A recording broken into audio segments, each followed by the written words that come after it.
So, you think the Korean War started on June 25th, 1950? Cute. That's the officially sanctioned start date, the one that makes for clean timelines in textbooks. The reality on the Korean peninsula was, to put it mildly, already a dumpster fire. In the South, the U.S. had backed a real charmer named Syngman Rhee, a man whose commitment to democracy was so profound he spent most of his time jailing or killing anyone who disagreed with him. Before a single North Korean soldier crossed a 38th parallel, Rhee's government was busy with things like the Jeju Uprising. Between 1948 and 1949, up to 30,000 people on one island were killed for suspected communist sympathies. That's not a typo. 30,000. This wasn't a prelude to war. It was just Tuesday in the brand new Republic of Korea. A helpful reminder that you don't need a formal invasion to have state-sponsored murder.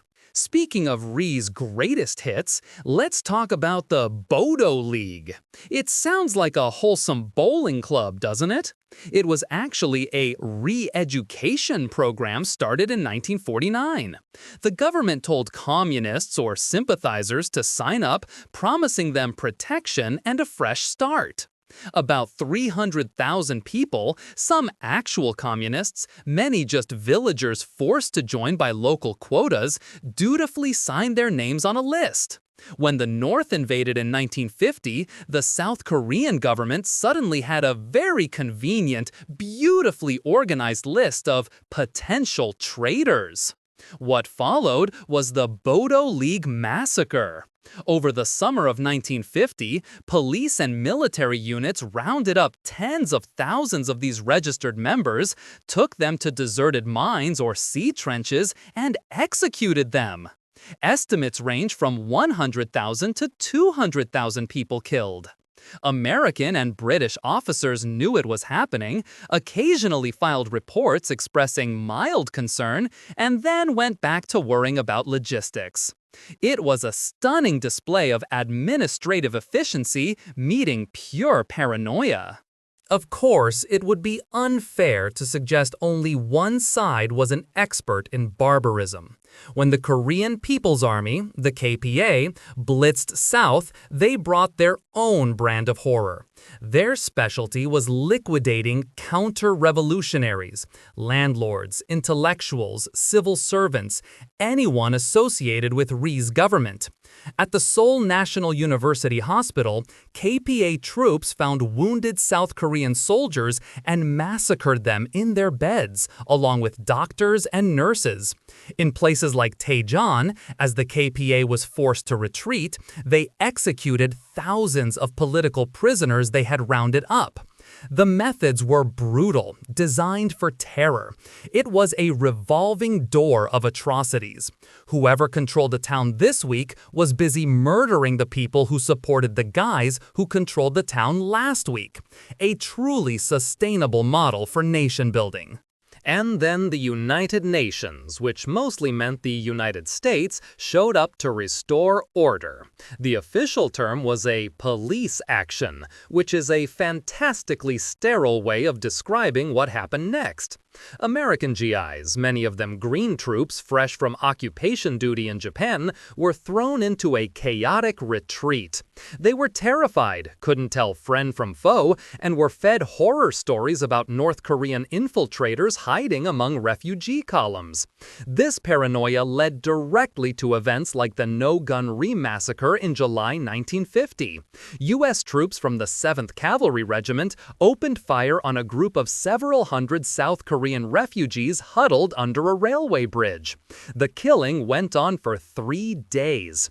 Orders were apparently to shoot at all civilians crossing the lines. For decades, the Pentagon denied it ever happened, calling it a fabrication, until declassified documents and survivor testimony forced them to admit it in 2001. A classic case of, if we don't talk about it, it didn't happen. Let's move from the ground to the air, where the atrocities were more impersonal but vastly larger in scale. The U.S. Air Force basically ran out of targets in North Korea. That's not an exaggeration. General Curtis LeMay, head of Strategic Air Command, later bragged about burning down every town in North Korea. Over 3 years, U.S. forces dropped 635,000 tons of bombs on Korea, which is more than they dropped in the entire Pacific Theater during World War II. They also dropped 32,557 tons of napalm, a fun little jellied gasoline concoction that sticks to skin while it burns. Pyongyang, the capital, was 75% destroyed. Other cities were completely leveled. The official justification was to destroy supply lines and industrial capacity. The unofficial result was the near total destruction of a country from the air. It's easy to forget this part because the images aren't of soldiers shooting civilians, they're just of endless, silent rubble. Now for an event so contested it's practically a Rorschach test for ideology, the Sinchon Massacre. If you visit the War Museum in Pyongyang today, this is the main event.